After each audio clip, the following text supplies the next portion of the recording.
Bellampalli municipality 13వ ward BRS party councillor అభ్యర్థి దొంగల రాజకుమార్ ఎన్నికల ప్రచారం ఉత్సాహంగా కొనసాగుతుంది.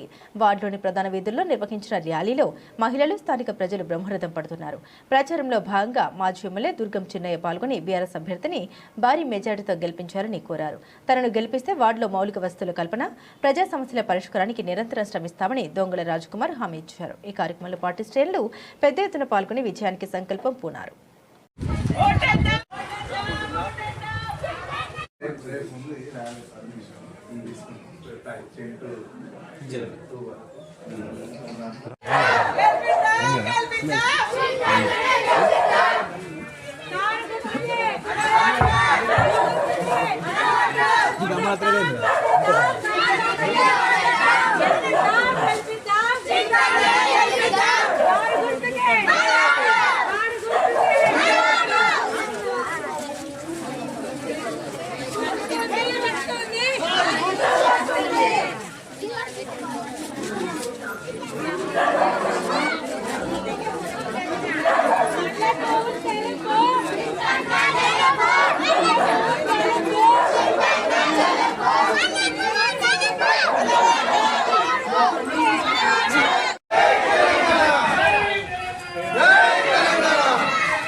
పెట్టినట్టున్నది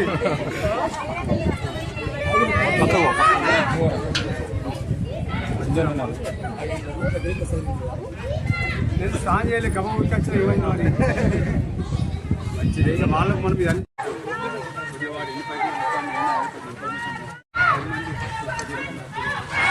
ఓట్లయితే గెలుస్తాడు ఆయన. ఇంకా వేరే వాళ్ళు ఇవ్వాలి అవసరం లేదు.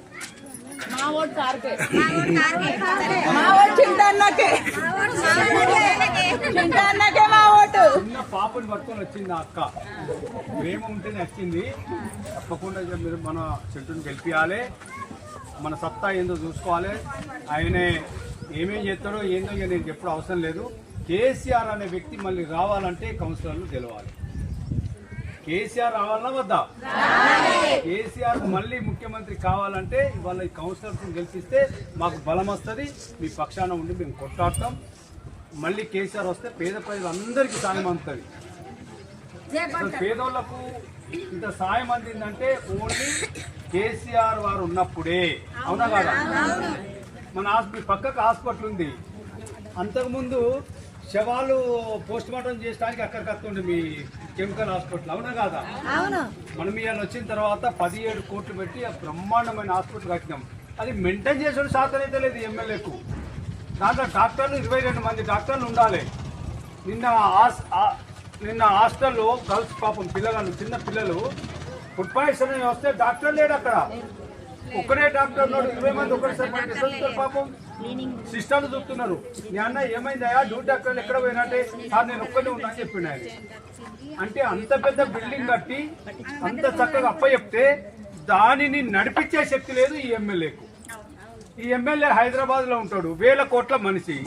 ఆయనకి ఏం అవసరం ఇక్కడ? ఇవాళ నిన్ననే దిగిండి, ఇన్ని రోజులు రాలి. మేమేమో 15 రోజుల పూట అందరికి దండం పెట్టుకుంటా దయ అనుకుంటా దండం పెట్టుకుంటా మేము తిరిగితే నిన్న బ్యాగులు పట్టుకొని దిగి మీరు ఎవ్వరు భయపడకుండా ఓటుకు 4000 నేను ఇస్తా, మిమ్మల్ని గెలిపిస్తాను వాళ్ళ క్యాండిడేట్ చెప్తుండట. వాళ్ళే ఇక్కడ భూములు అమ్ముకొని మస్తు పైసలు ఉన్నోళ్ళు. అవునా కదా? దొంగ భూములు, గవర్నమెంట్ భూములు కబ్జా చేసి అమ్ముకుంటోళ్ళు కాంగ్రెస్ అభ్యర్థులు ఇక్కడ ఉన్నోళ్ళు. మళ్ళీ ఇంకా ఆయన తోడిన పైసలు ఉన్నోడు వచ్చే. అందుకనే పొద్దున 6 గంటలకు మెల్లగా వెళ్ళి వాకింగ్ చేసుకుంటూ అందరి వాళ్ళ ఇట్లా తిరుగుతున్నాయి. ఇక ఏం చేయాలి మరి? మనమేమో గరీబులం, ఆయనేమో 100 కోట్లు ఉన్నాడు. ఆయనకు మనకు కుదరదు.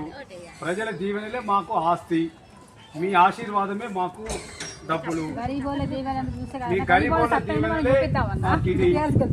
ఏదో మీ అందరికి మీరు ఆ రోజు కూడా కేసీఆర్కే ఓట్లేస్తారు. కాకపోతే రేవంత్ రెడ్డి 2500 ఇస్తా, అత్తకి 2500 ఇస్తా, కోడలికి 2500 తన వల్లే మా అక్కయ్యలు అందరూ అదే నీ అమ్మాయి ముసలితల్లులకు తాతకు 4000, తాతకు అమ్మమ్మకు 4,000 అనే వరకు 4,000 తాతకు 4,000 అమ్మకు 8,000 కోడలకు 2,500 నేనై 10,500 బిడ్డకు 2,500 అంటే దగ్గర 13-14 వేలు వేస్తేనే ఆశపడ్డారు.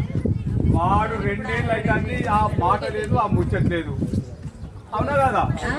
ఆ రోజు మోసపోయిండు.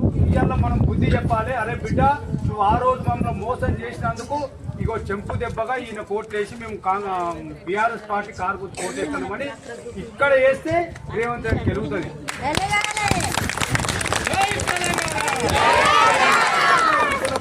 స్కూటీలు ఇస్తానే ఇక బంగారం